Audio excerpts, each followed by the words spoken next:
Hey guys, it's me, Sam Stein, managing editor of the Bulwark. I'm here with Marc Caputo. We are going to be talking about some surreal stuff. If you have small children, don't let them watch this. It's not appropriate.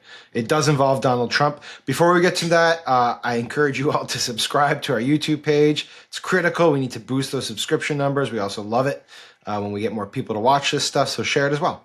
All right, Mark, last night, Trump's doing one of his closing rallies. He's back in Milwaukee, site of the RNC convention. He gets up on stage. He has, I guess this is like a epidemic of microphone problems that he's been having, because it seems like almost every other rally now he's upset about the microphone. Something's not right about the sound. He's always complaining about it. He's There's threatening kids on his people. lawn, right? Yeah, Like the kids are on his lawn. he's got some feedback and it's in his face. He's just not happy, and he's always announcing how unhappy he is. But then it took like a really surreal turn, and I want to play the clip because I think it's important that people see exactly what just happened. Can we play that clip?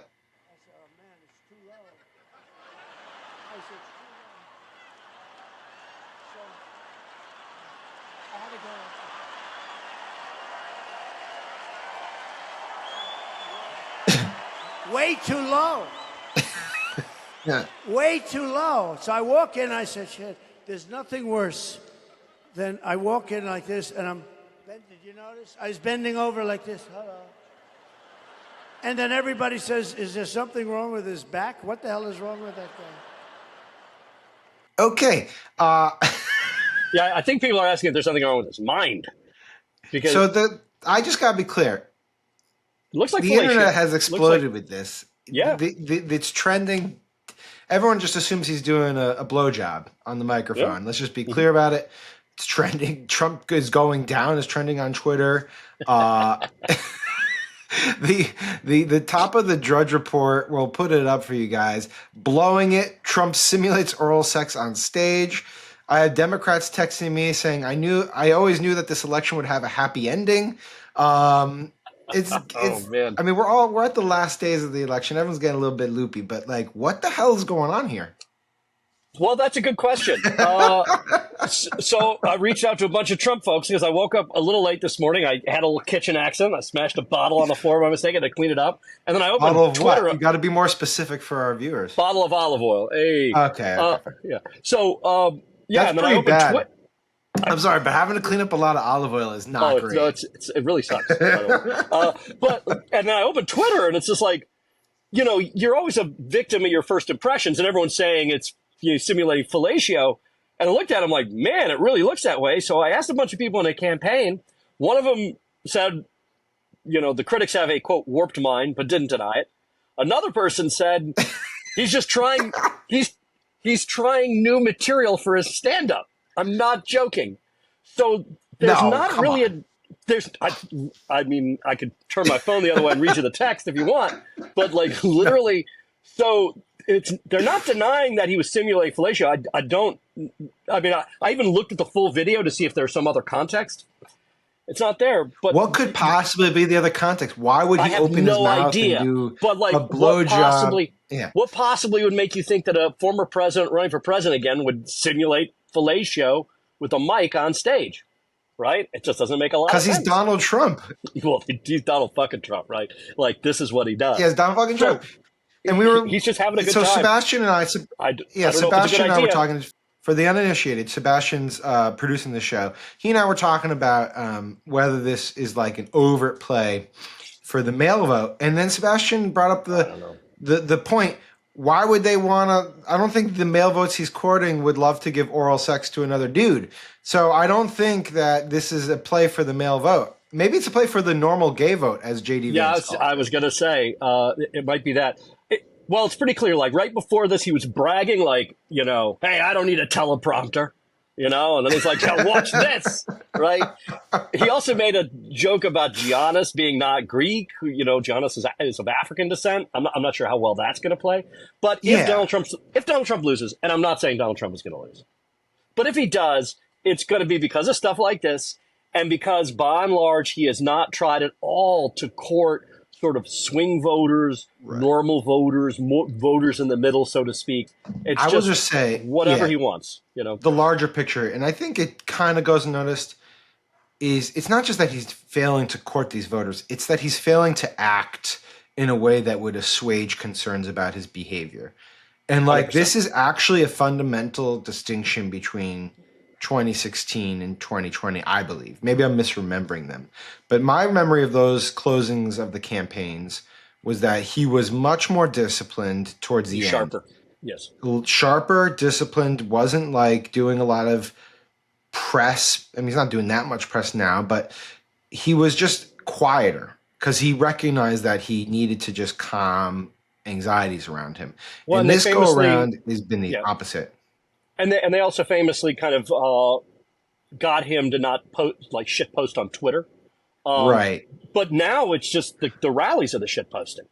And well, yeah, like 24 hours before this, he's talking about Liz Cheney. You could say maybe it's out of context, but regardless, the most basic thing is he's talking about fantasizing about Liz Cheney having guns pointed at her head.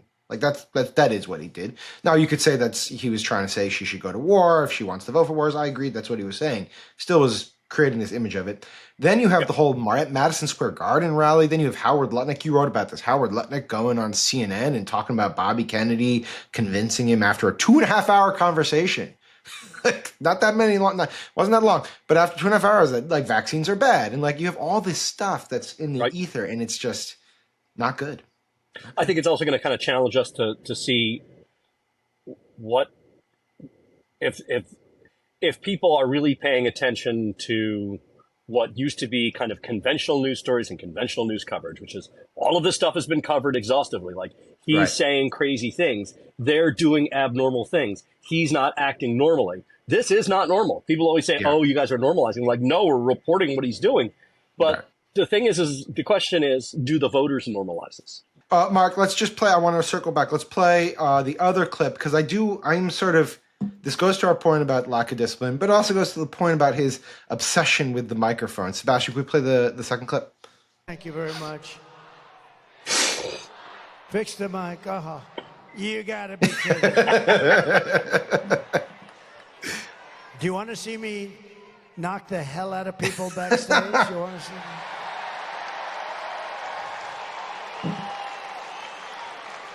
I don't mind if they want to come up a little forward or something, but it's a pretty stupid situation, but that's okay. I get so angry. I'm up here seething. I'm seething. I'm working my ass off with this stupid mic. I'm blowing out my left arm. Now I'm going to blow out my right arm, and I'm blowing out my damn throat, too, because these stupid people. Yeah. He really does not like having a solid mic. By the way, it wasn't a mic problem. It was actually a speaker problem in one section of the arena. Oh, really? But he didn't know that. That's why they gave him a new mic, and it didn't fix the problem, right? So someone over the campaign mentioned that. I'm like, what happened? In addition to him saying, he's trying to material for the stand-up, Trump, the insult comic president. Truly. Right? Is that the speakers in one section weren't working. That's why people couldn't hear him. That's why we could hear him. And that's why some of the crowd reacted. Some of the crowd reacted because they could hear him on their speakers. Got you. I just think that threatening to assault physically the tech person behind the stage is I don't really think it's that big a deal for voters, but it just is not all the other stuff. I mean, my God. Yeah, if you rate the things that are bad, I think performing oral sex on a microphone probably jumps a little bit ahead of threatening a physical assault on the technician. But that's just my rankings. I don't know what your rankings are. So I'm with you on that one. We don't always agree. Really, we agree there. I will say he's super into the stagecraft. It's very evident that if he doesn't like the stagecraft, he feels like it's shit. He's gonna get mad. And honestly, it did seem like he was seething. Oh, he was. I remember in Ohio once there was heavy winds and it kept knocking his teleprompter around, and he was just infuriated by it. Just infuriated. But this is it's as I say, it's live TV, folks, right? And this was his third or fourth rally that day. He's doing a bunch. Right. That also partly explains why he's saying crazier things. He's tired. There's less of a filter. I was going to say, let's be clear. Donald Trump does not drink alcohol, so he's not drunk. But if you're sleep deprived It has a very similar quality on your mind. There is this quality to the election too. It's like he's got a bunch more events. All of them do, but he's got a bunch more events, and then And we're all going to be watching crescendoing it. on Monday. Yep. We're all gonna watch him, and he's gonna be loopy. Like this could He be might like be. the beginning. Yeah. I don't know. Can it get crazier than that? I guess it can always get weirder. We never anticipated him performing oral sex on a phantom microphone. Come on. That was not on the bingo card. I didn't have that one. I mean, I guess I should have let my mind wander, but I didn't want to go there. I don't think your mind wants to wander to those areas, by the way. No, but now I can't get away. All right, Mark, go do your thing. Thank you so much for joining us. Clean the floor. Go get the olive oil off your floor. This is obviously a critical, important topic to the voters, so I'm glad we tackled it. And as for you viewing us, again, please subscribe. Really appreciate it, and come back for more.